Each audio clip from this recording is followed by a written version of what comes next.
on into the room and welcome to BroDown. I'm your host, Mac Davis, and of course, my two special guests each and every week are none other than Dirty Dutch Mantell and, of course, the most hated man in professional wrestling, Vince Russo. Hey, guys. What is going on? I don't know if he's the most hated man, but he's damn sure up there, buddy. Yep. I got to apologize, too, if my mic sounds funny and stuff. I'm in St. Louis this weekend for FanFest 3, and let me tell you about this trip getting into St. Louis today. I'm leaving Atlanta Airport. We fly, get to St. Louis, and we go around the airport like 5 times. And I'm getting to the point where I'm like, guys, you going to land this damn plane or what? Finally, we start going down. The plane is jumping all over the place. The worst turbulent ride I have ever been on a plane. We get on the ground, and every phone in the plane has an alarm going off. There's a tornado right there where we are. We're on the tarmac, stopped, and we got locked down there for like 20 minutes. Hail beating the airplane rocking. Man, it was something. There's been some horrible weather out there, and if you've been a part of that weather, I hope everything's okay. I've seen damage from St. Louis because the tornado went through downtown. So they've had some damage here, and I know it's going all over the place. So stay safe out there. If it's coming your way, those storms are mean. They're fast and they're mean. Wow. Hey, if that tornado had went through that show tonight, it'd been an upgrade.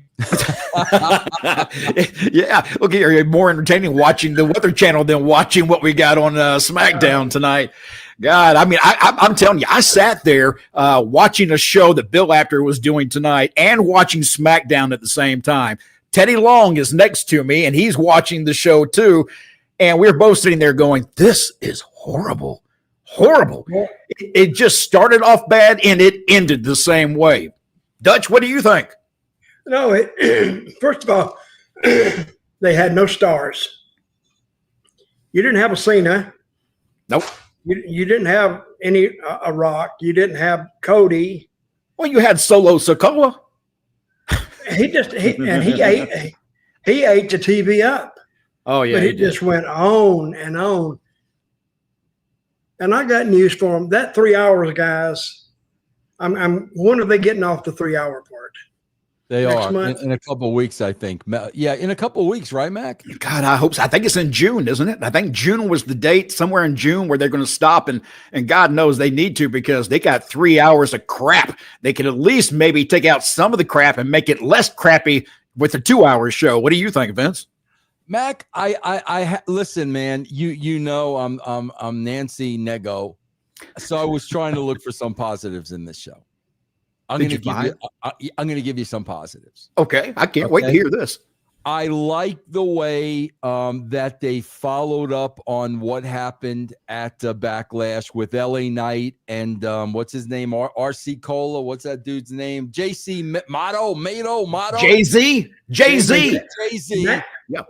Mateo. I like the fact that they followed that up off the bat because they never show continuity. Show continuity, so that was good. I thought, Dutch is right. Less is always more. But I got to tell you, man, Solo is one of those guys that has improved leaps and bounds on the mic. He really, really has. Yeah. When you go to some of his early promos, he's very, very comfortable on the mic. Now, I want to put that over. And I got to tell you, too, bro, I've never put him over on the mic because I'm like Dutch, bro. We are always fast-forwarding through the show. So I really do watch very little of it. But I watched it tonight. Bro, you know who was the best promo on this entire show tonight? Who's that? Santos. He did have one. He is good on the mic. He's in the moment. It doesn't feel like it's memorized lines. No. He's reading off a paper. That dude was the best guy on the microphone tonight. Now, those are the positives. Now, the negatives weigh them 10-1. We don't have time for that. We got to get out of here in 45 minutes. Then you say, and that was just the first match. Then you go to the second. Then it's just no. It was to me. It was. I'm like this. I'm like, God. I'm trying to wake up. Trying to drink coffee. It was terrible. There is I swear to God, Mac, I really believe they're ribbing me. I really do. There is no way you could have 3 shows in a row with one wrestler telling another wrestler that they love them. There's no way. There's no way, Mac. Mac, I swear to God. Mac, you could, like, in the past, you could go a whole year, and if you heard I love you one time in wrestling, bro, 3 times in the last 3 weeks, one wrestler was telling another wrestler they loved them. Like, what is that, Mac? It's an all new generation, brother. Hey, well, speaking of things that confuse me, we had B-Fab and Michin against Chelsea and the Secret Cervix with Alexa Bliss. When it came to Michin, I'm confused as to what they see in her. Somebody please explain this to me. Is she better at this than I'm watching on TV? Well, did she have some kind of background I don't know about? Because her in the ring does not fit for me. She just doesn't belong. Well, I don't think she misses it that much. I think she's as good as the rest of them. But I didn't understand the interview. The interview didn't center on anything. It was just like, it was open air that was going between them. And so eventually you figure out, okay, well, they got something between them. But you didn't. Who was in that match now? We had Michin, Chelsea, and Alexa Bliss. And B-Fab wasn't even in it. No, B-Fab wasn't even in it. She was just on the show. Yeah.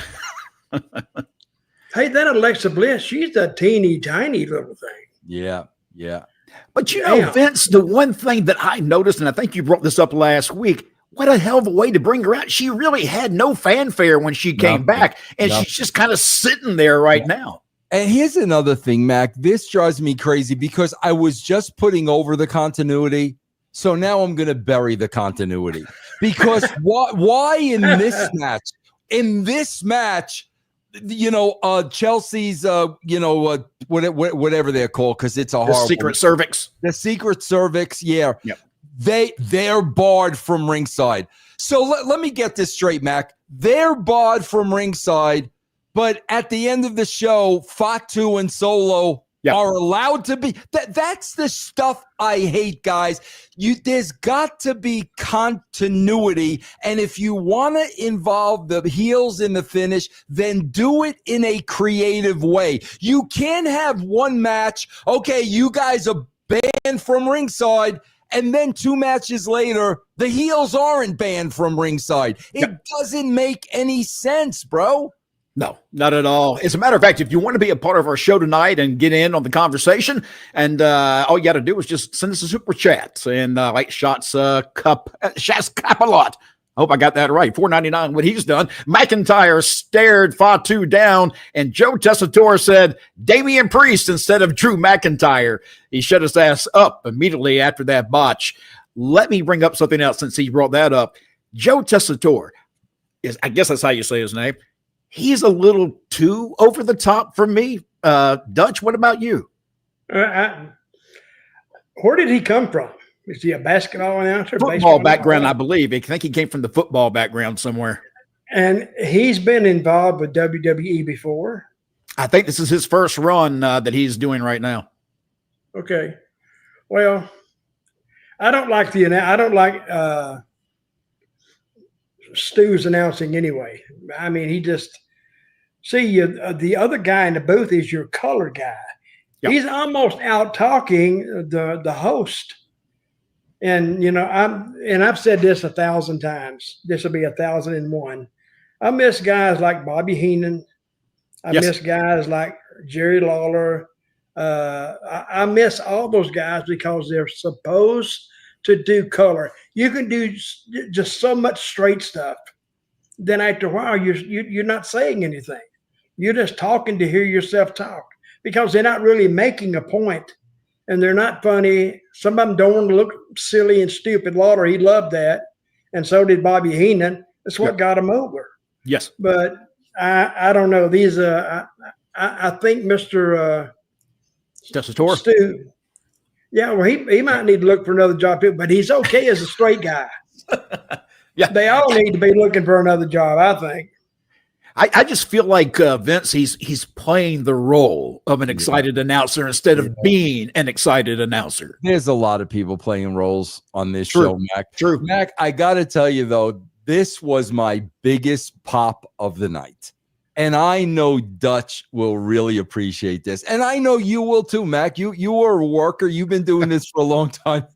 Mac, how many times when a wrestler would come out to the ring, how many times would they add about 3 inches and about 25 pounds? All the time. You always announce them bigger and heavier than they were, no matter who it was. Bro, did you guys pick this up when Farrakhan wrestled DUI, okay, during that match? Dutch, did you hear? Who was this? Fraxium. Fraxium. Dutch, did you hear the combined weight of DUI? Sure did. 360. 407 pounds, bro. I heard 360. I heard 360 on one of them. Can we not lie? Like, seriously, bro. 407 pounds for 2 guys? Can we not make something up? Hey, look, I always weighed 205, 210. Of course, when I was announced to the ring, I was 225, 230, somewhere around there. You know, I had an extra few inches on the height. Oh my God, bro! You can weigh $180 and be a pro wrestler, man. Oh man, yeah. Look at was it Adam Cole over in AEW? He is so tiny. Somebody give him a sandwich.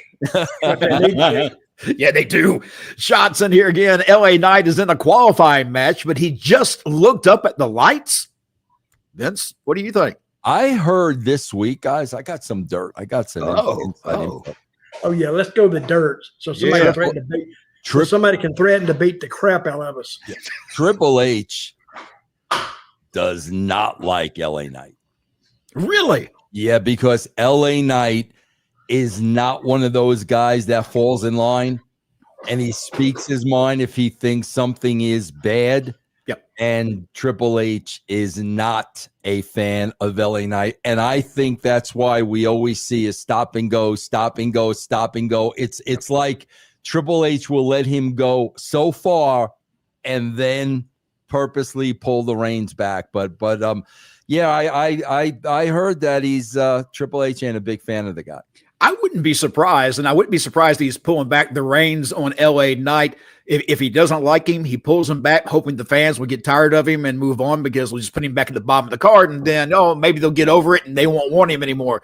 But the fans still want LA Knight. They still like him. And so that's a mistake by Triple H if that's the case. Well, that's, again, I think that you run into that a lot, when you have, Triple H will always be one of the boys. No matter what he said. He could wear a suit all he wants. He can get 100 statues of him made. Bro, when you're one of the boys, there's going to be baggage. There's going to be baggage with some people you like and some people you don't like. It's never going to be an even playing field when you're one of the boys and you have the book. It's just not going to be, man. Which always makes me go back and you look at how Triple H is viewed right now by some of the people in WWE and by some of the fans and those who are looking at us right now on the screen are probably wondering the same thing. You have Triple H and you have The Rock. And back in the Attitude Era, those two, as I understand it, had run in after run in. There is bad feelings between these two. Is that correct? 1,000%. 1,000%. So I guess we said it before. I wouldn't be surprised, and Dutch, you probably wouldn't be surprised either, that Triple H eventually may disappear. Maybe, but I don't think so, though. You think he'll stick around? I really don't. I think they kind of like that crap there. They kind of like that dissension in the back because, hell, Vince was there all the time. You always had dissension. Without that, you didn't know what to do. When I was there, same thing, dissension. Okay, let me bring up something. Sure. What was the commercial? What was the commercial that Triple H did tonight, saying we're going to take you behind the curtain. What is that? I mean, I'm trying to remember the name of the show, but there's a new show, Dutch, coming up on Netflix. It's called Unreal. I think it's called Unreal. I think that's right. Yeah. And they're literally going to bring you in the writer's room, and they are going to show you the process of creating and writing these shows. All right, so let me ask you this then, Vince. If you're a fan of magic, are you going to go and watch a show that tells you how every magic trick is done? Are you still going to go watch that magician put on a magic show? Dutch? I will, and I'll sit out in the crowd and go, fake. Fake. You done told us how you do it, you stupid bastard. That's what I do. Yeah. I mean, I'm not sure. I understand that the fans may want to see this, but just because the fans want to see it doesn't mean you need to show it to them. Yeah, but here, Mac, this is the bottom line. Here's the bottom line. If Netflix wants this show and we're going to pay you X amount of dollars, WWE is going to do the show. Now, obviously, obviously, Mac, they're going to work it a little. I mean, there's no question about that, but they're still going to have to show you something.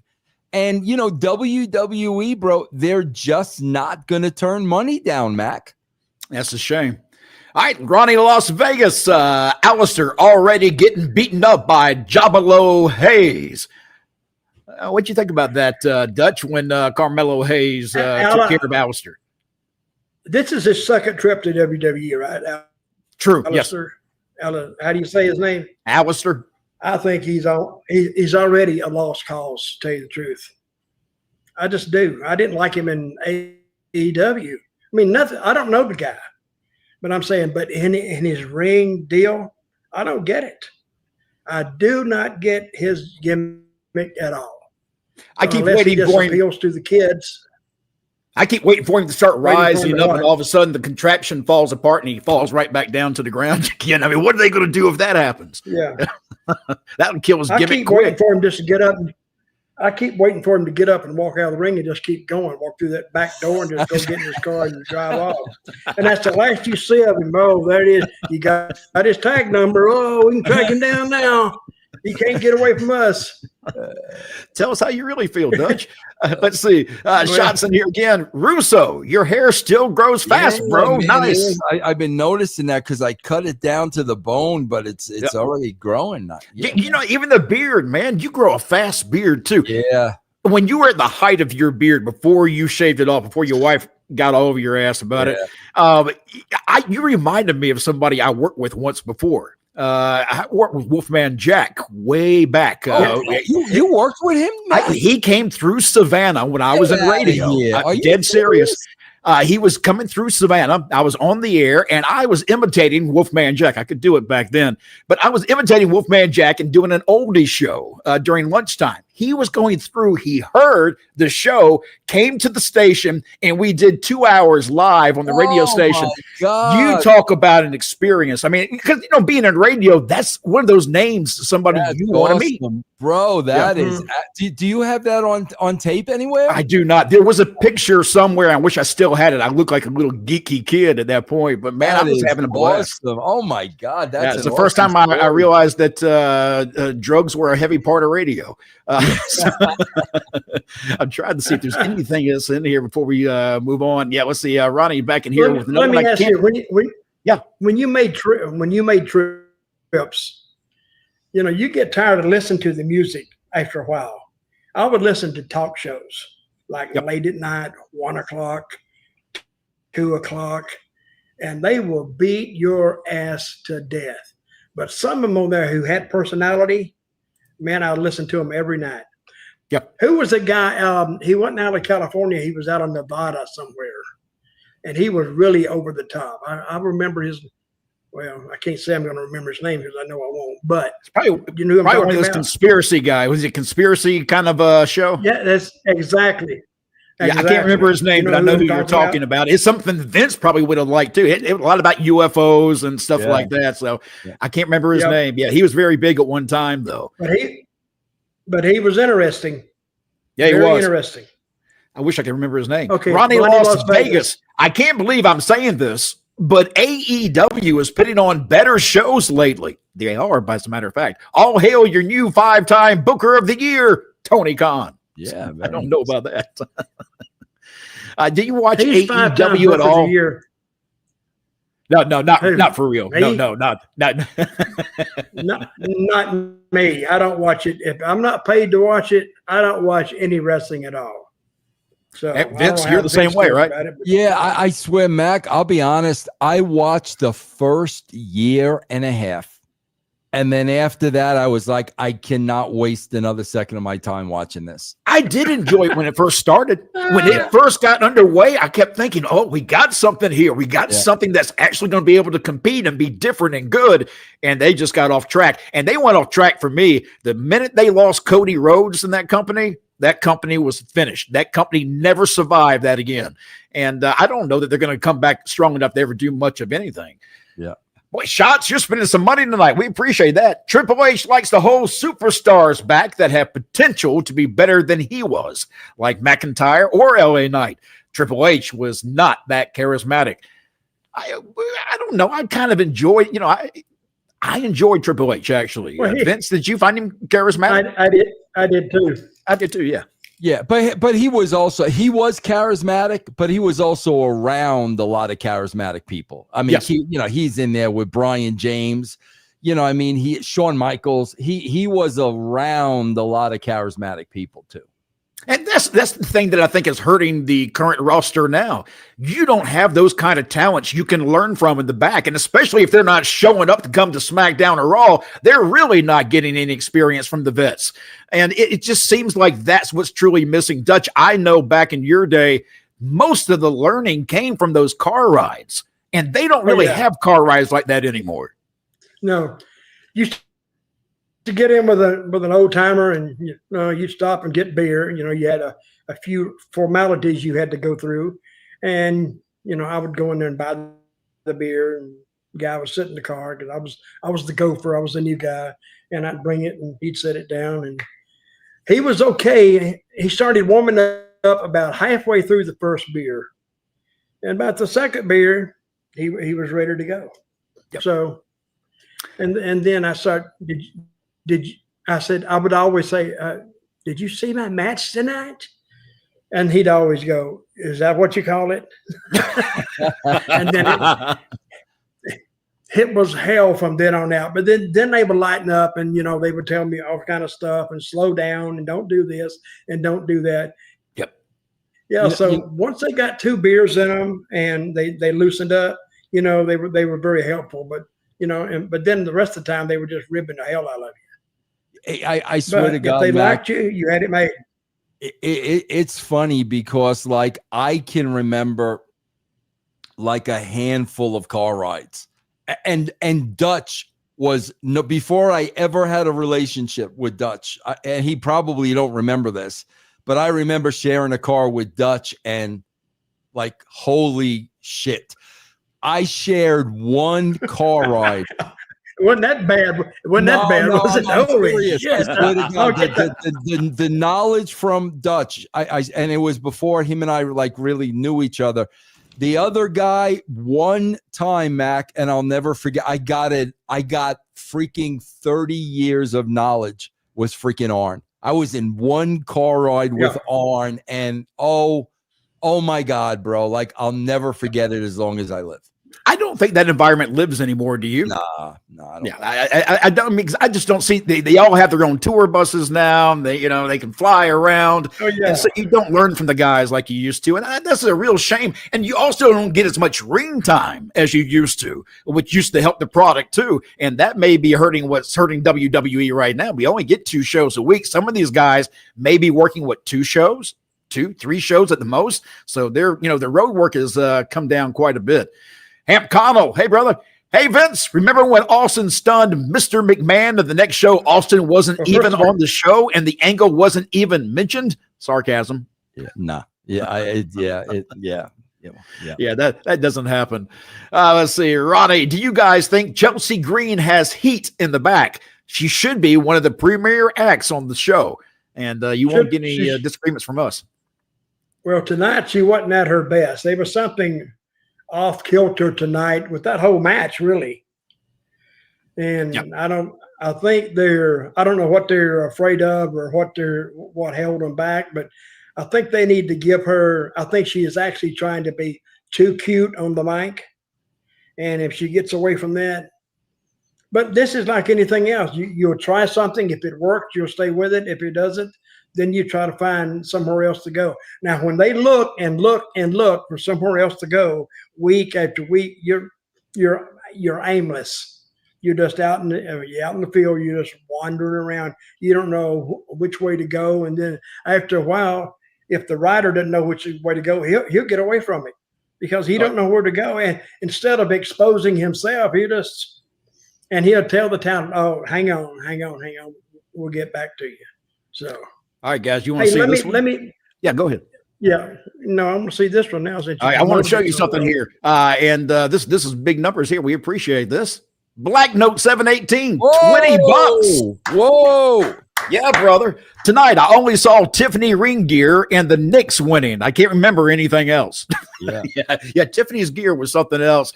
Let me talk about Tiffany in that match since we're talking about her now. Does Tiffany feel like championship material to you when you see her in the ring? Does she carry the belt herself like a champion? Vince? I don't. Well, I think. Go ahead, Vince. No, go ahead, Dutch. Go ahead. No, I'm saying she's new, and she is trying to fill that role. But right now, she's not filling it like I would associate with a champion. No, and I think she's out there. I think she's still afraid of Charlotte, maybe shooting some arrows at her or something like that. But something is off kilter with her too, and I can't really pinpoint it. I don't know. Vince, I just kind of feel like maybe the women's division's a little bit lost right now. Mac, that's exactly what I was just going to say. I don't think any of these girls are standing out. No. I think it's like it's such an even playing field. I don't think it matters who has a belt and who doesn't have a belt. It just seems like it's all running together. And let's face it, Mac, they keep running the same play. I mean, I said, because I was doing a live Twitch, Mac, was this the series? How many times have we seen Tiffany and Nia Jax? Too many times. How many times have we seen Jade and Naomi now? Too many times. They just keep repeating the same plays, and it doesn't matter who you have these belts on, man. This women's division, honestly, Mac, it's eating time. Yes. I mean, that's what it's doing. It's eating time on the show, but it really, in my opinion, it's not doing much more than that. Dutch, what do you think about the women's division in WWE right now? Well, who is the star? That's a good question. It's supposed to be Tiffany, but well, she is not in that star role. No. And I think Charlotte Flair, I think she's getting worse. I don't know what they got in store for her, but when she talks, it's like she's almost you can hear the same stuff as a shoot in the dressing room. Yeah. That's what you're hearing. But I don't see how that can draw money. I really don't. And of course, the most charismatic of all of them is Chelsea, but they're, I think, dropping the ball on her too. Vince, I saw something happen. Vince, let's drive down there one day and said, "God damn it, this is what you need to do," and throw a bunch of papers. I swear to God, Dutch says that tongue in cheek. Yeah. Mac, I would love them to hire Dutch and put him in charge of this division, and let's see what we get, because I'm telling you, it would be night and day. It would be absolutely night and day. Like, just what Dutch said. Mac, every time we see a performer on TV, we should be trying to enhance them. Okay, I mean, you make them stars, make them shine, make them larger than life. Look at Charlotte's role on tonight's show. How did that enhance Charlotte? What did she do? Just did an interview? No. It wasn't even an interview. She had like 30 seconds in passing with Alexa Bliss. That was it. What did that do for her? Absolutely nothing. I don't look. I see they're looking for writers. By the way, if you're looking for a job, WWE is hiring writers, and God knows they need them. Let's just hope that somebody. And this is one thing that earlier tonight when I was downstairs for the Fan Fest, one of the things that kept coming up during the Fan Fest was the lack of creativity of the shows on any organization right now when it comes to anything more than what's in the ring. Yeah, everything outside the ring, it just doesn't seem to matter. Everything's a match. Everything's a match. That's all it is. Every single thing on this show is a match. There's no meat on the bone. No. There's no stakes. There's no reason for the match. Everything is just a match. Now, you did get your wish, though, Vince. Last week, I think it was you, maybe it was Dutch, had brought up the fact that maybe we'll get a big run with Cena and R-Truth. Well, guess what? You got it.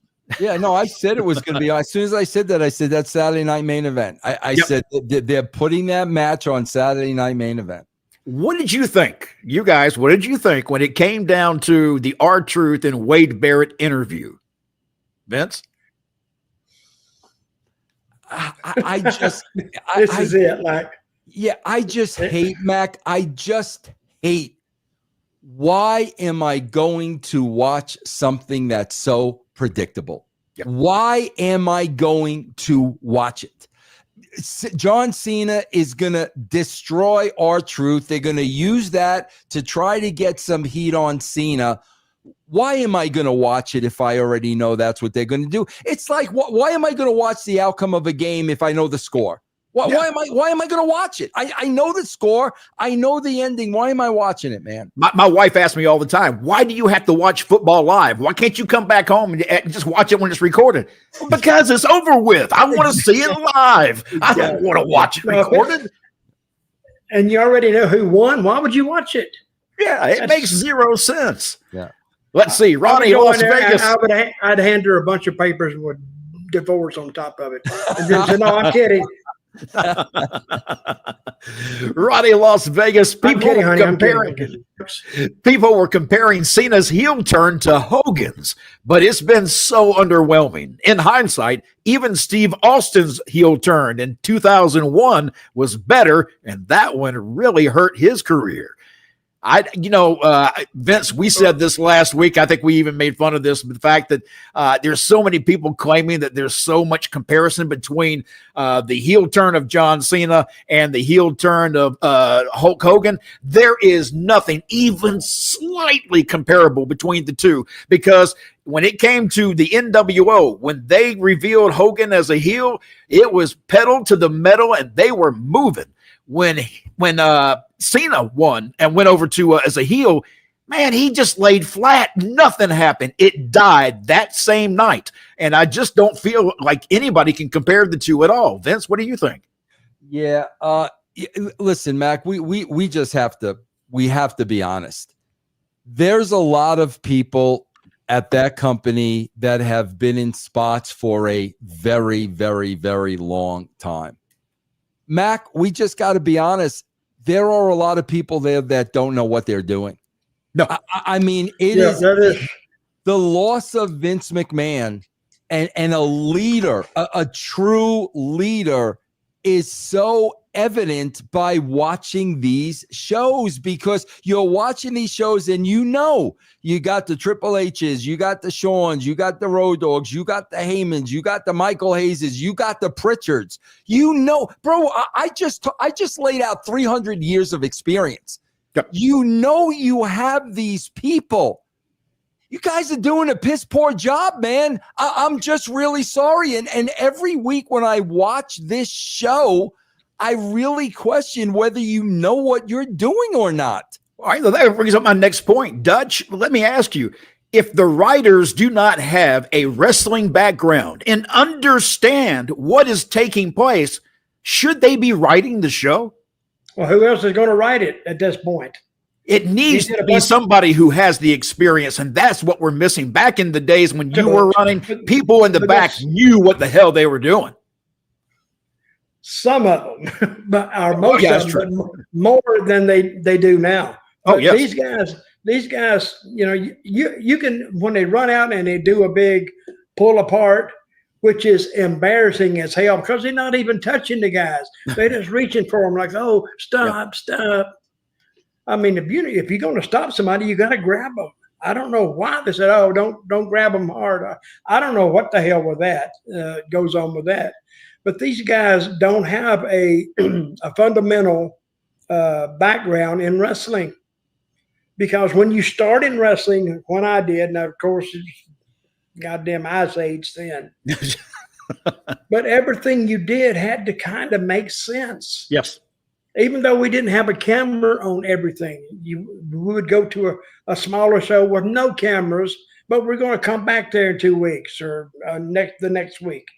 So whatever we do has to plant in the fan's head, well, I think he got mad at that guy. I really do. So, but they run these guys out there, and all those agents, they don't know who puts the matches together. Are the competitors, are the, in the match. Then they take it to the agent. And if he don't want to really spend a lot of time on it, I mean, they'll give him the outcome they want. He'll just sign off on it and say, go do it. And then he'll go up there and he'll get on the mic like this. And if somebody's hollering at him, and Vince used to scream at him. Yeah, I used to hear that. He'd call him every name in the book. But all they would do, what was the guy's name? Tony, what was his name? The agent, Vince. He was there for years. Tony Garea. Tony Garea. He would get you finished and he'd say, hey, sounds good to me. He's gone. So that fast. I remember one day it was the boys I managed, Ron and Don. They were against Lex Luger and Davey Boy. It was on like first or second. And they went in the room and I sat down and I wanted to see what they were going to do. You know how long it took them to put in the finish? I'll tell you the finish in just a minute.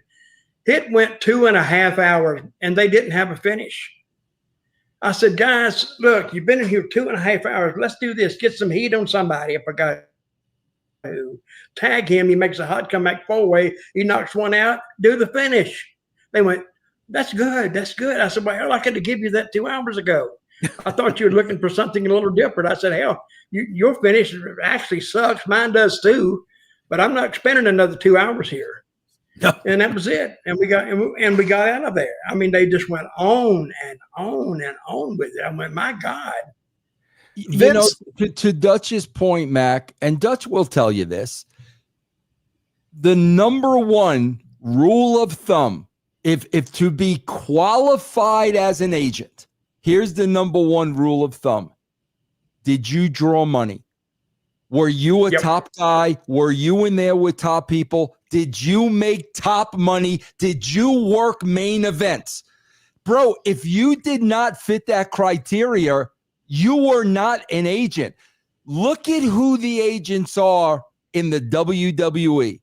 90% of them, Mac, were mid-carders at best. Never in big matches, big houses, big opponents, main eventers. How do you qualify for that position then? You know what that's like, Mac? That's like if I'm going to hire a batting coach for my baseball team, I'm going to hire a guy that hit 200 during his career. That's what it's it's stuff like that that makes no sense. You had to have drawn money. Yes.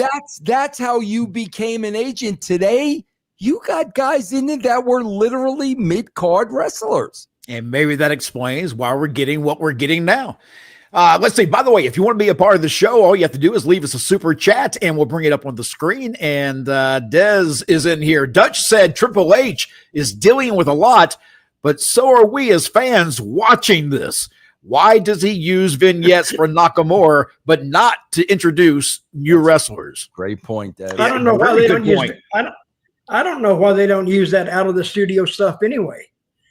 Because as soon as I see somebody driving down the road and they're doing something, first of all, it's got my attention because it's different. Yes. So if you can have somebody doing that, and it's different, it may have my attention. But Nakamura sitting out there and he's talking in Japanese, and they got the little across the screen and all, and he said nothing. He basically said nothing, and I think that there's another guy that's worn out his welcome. Yeah.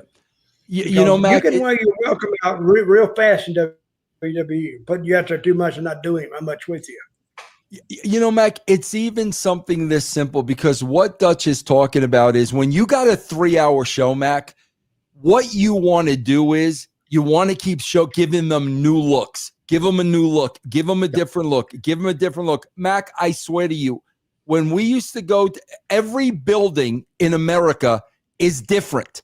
It's different. It has personalities. There are nooks and crannies. Mac, as soon as the production meeting was over, I had my pre-tape list.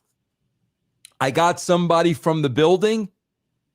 We did the 360 all around the building. I'm finding a different location for every single shot. And every shot, it looks like you're in a different place because every building is so unique and different.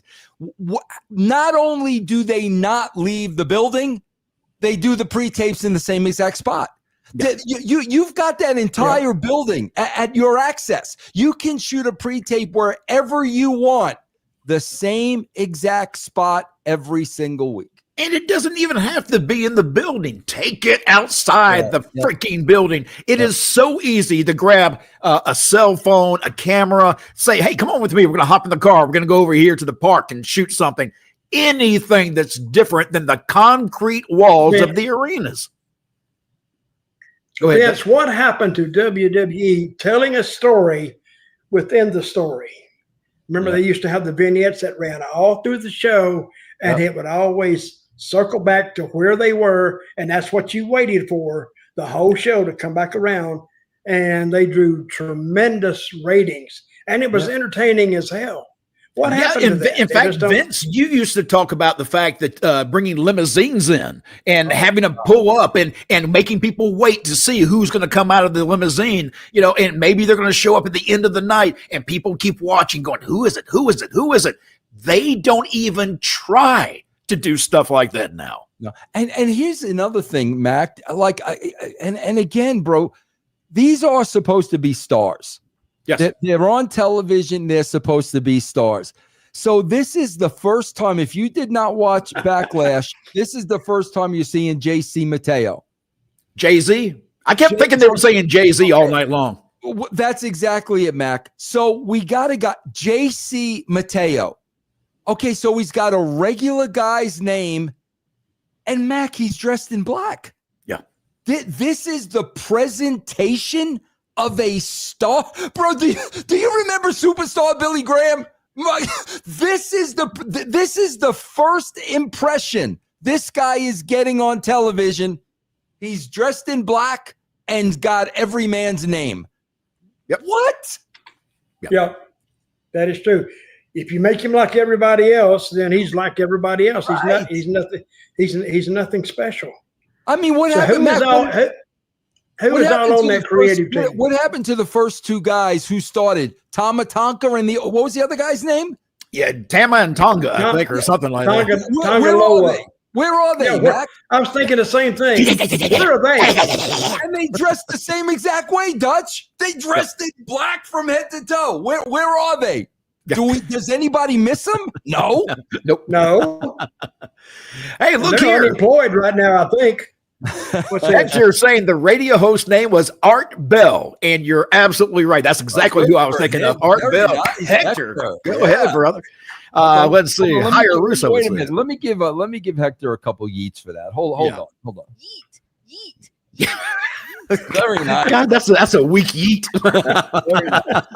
That was good. All right, let's see. Final Boss engaged. Hey, Final Boss. How did Dutch get his name Dirty? The hard way. I worked. He drug it through the mud. Hey, I was watching WWE, and all of a sudden, Dirty Dominik, what's his name last name? Mysterio. Oh, Mysterio. Oh, yeah. I said, yeah. Oh, Dirty Dominik. It don't even sound right.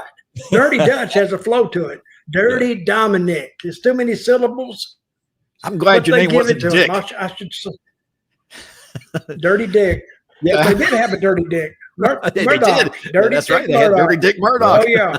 All right. Let me ask you guys. Go ahead. Did you know Dirty Dick? I did not know Dirty Dick. No. Brother, that was one tough ass son of a bitch. Oh, I don't doubt it. I've heard stories. He went to the ring and slapped him. Told him not to do something, and he did it. Went in the ring and just open hand slapped him and walked out. Wow. And I said, I should have said, Dick, is this an angle? Ah, damn you, son. He probably slapped the shit out of me too. Super chats are how you get a part of the program. All you have to do is leave us a super chat and we'll throw it up on the screen. Is there anything from tonight's show, Vince, you want to kind of focus on that?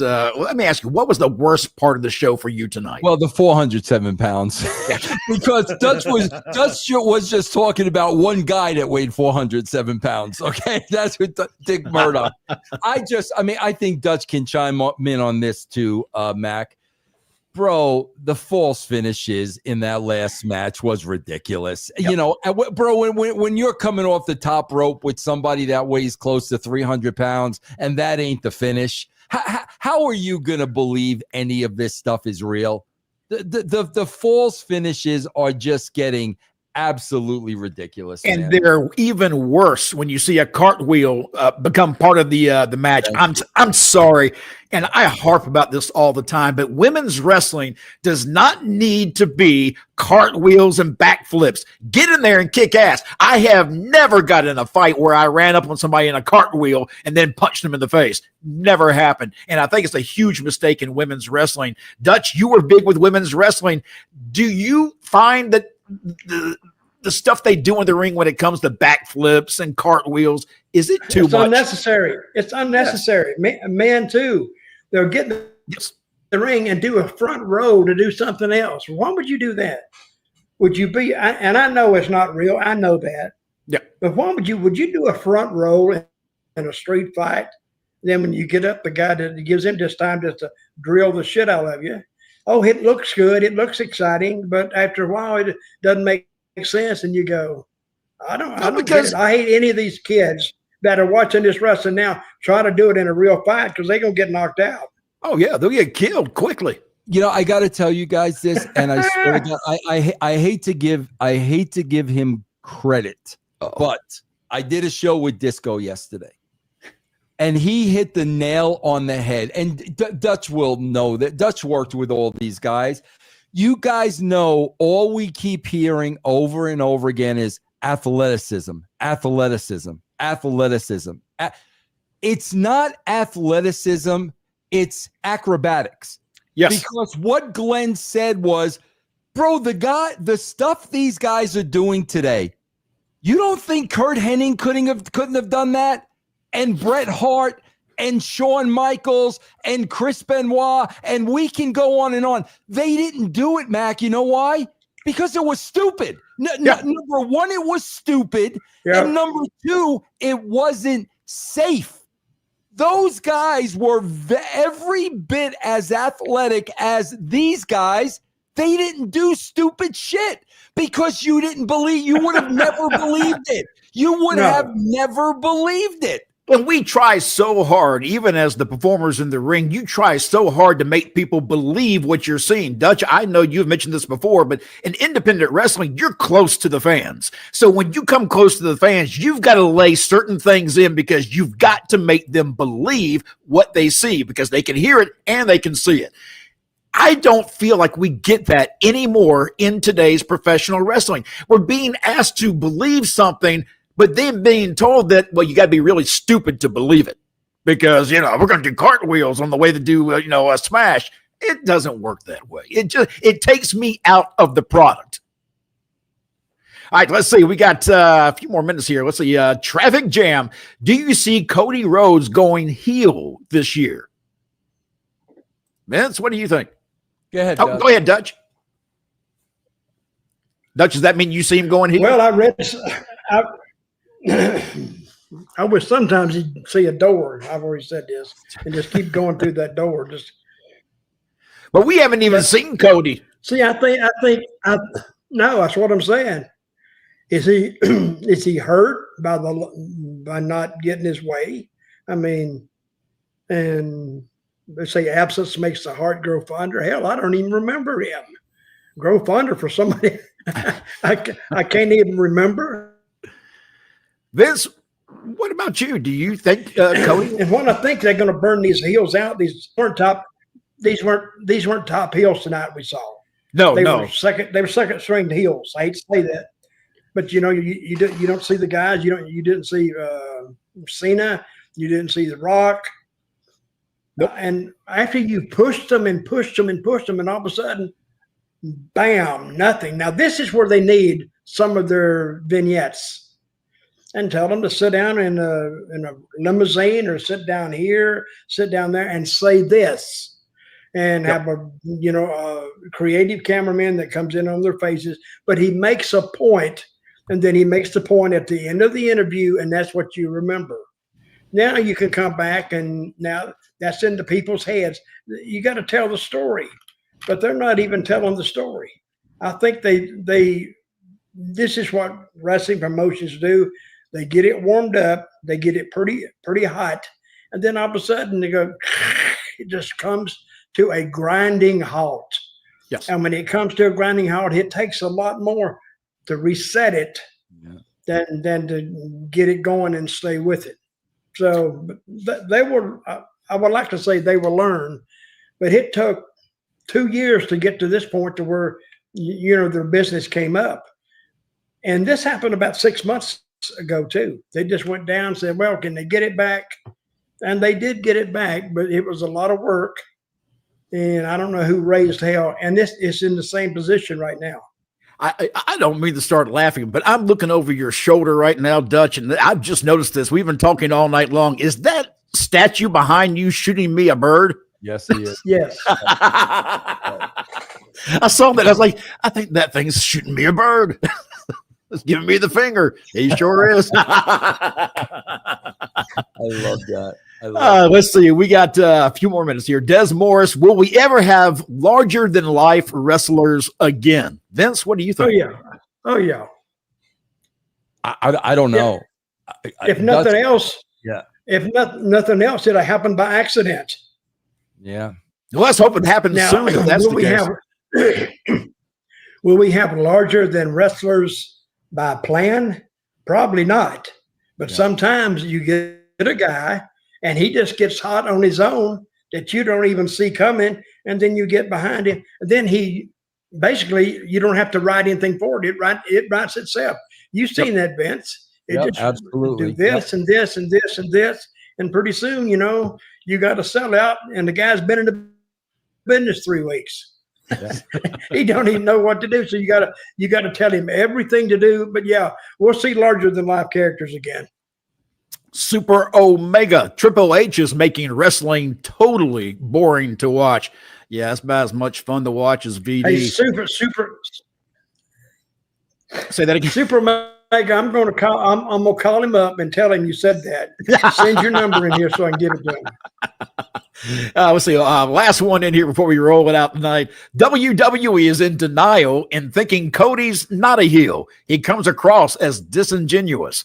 Vince, you think that's true? Oh my God. I was saying that from day one, Mac. 1,000%. 1,000%. He was, in my opinion, he was miscast as a babyface from day one.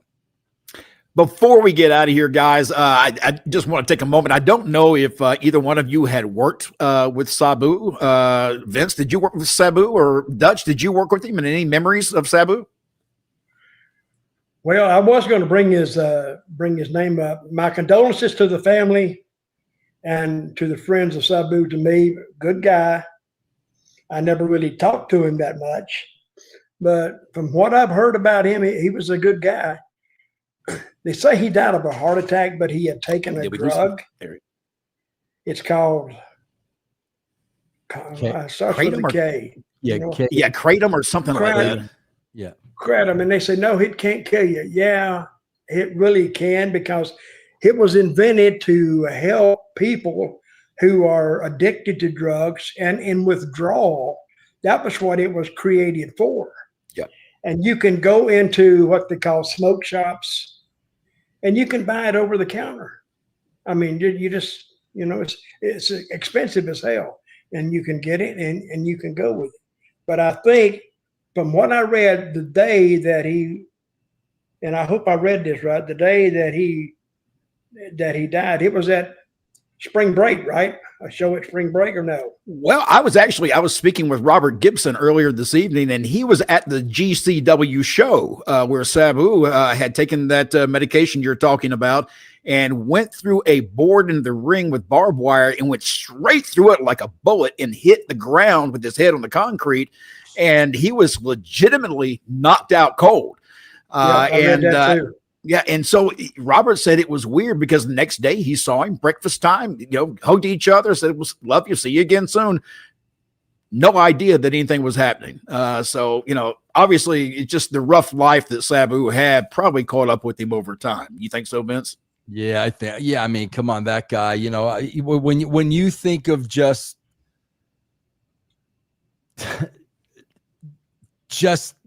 taking every risk in the book. I mean, I think there are two people that come to mind. I think it's Sabu and Mick Foley. Yeah. I mean, those are the two guys that, that was their art, man. That was their art. They were never going to do anything half-ass. It was always going to be 100%. And that's what really separated them from the pack. But Mac, you keep doing that, there's going to be a price to pay. I can't imagine what Mick feels like when he gets out of bed in the morning. I can't imagine. I can't imagine. No, I can't either. But that was their commitment to their art. And I don't think neither one of them regrets, would have regretted anything that they did. But no. Yeah, just you don't think Mick Foley regrets some of those bumps he took now? Yeah, he probably does. You got to. Yeah. Dutch, did you get any aches and pains from your years of wrestling? Well, hell, I didn't take any bumps. You weren't smart. No, I says, I want these other guys to do it, and I'll just lay over here and wallow around a little bit and just act like I'm hurt. No, those bumps you take like that, they might not show up when you're young. Later on, they're going to start showing up on you, and you're going to think to yourself, what an idiot I am. Because, you pull a muscle here, and pulling the muscle is not that bad, but then you can throw your knee out, throw your shoulder out, have surgery, and it gets tough. So I got surgery coming up. You do? You have surgery? Yeah, I got shoulder surgery and tricep and bicep tears. They got to be fixed. I can't raise my arm, my left arm. I can't raise it up above shoulder level. See if when they get to that shoulder, see if they just go north a little bit, get on that brain. Yeah, and see if they can fix that some too. See if they just we just saw something. But I wish him and his family the best. And I was reading about when he got there, they were going to cancel it at one point. Yeah, and then he got there, and I don't know. It's all whacked up. Let me say this: I don't know what happened. I didn't like the outcome at all. Yeah. Guys, we are out of time for this week. We appreciate everybody stopping by. Make sure you become a member of the channel, as well as Super Chats when we're here on Friday nights right after SmackDown. And we'll be doing this again, same time, same place, next week. It's BroDown. I'm your host, Mac Davis. That's Vince Russo and Dutch Mantell. We'll see you again next week.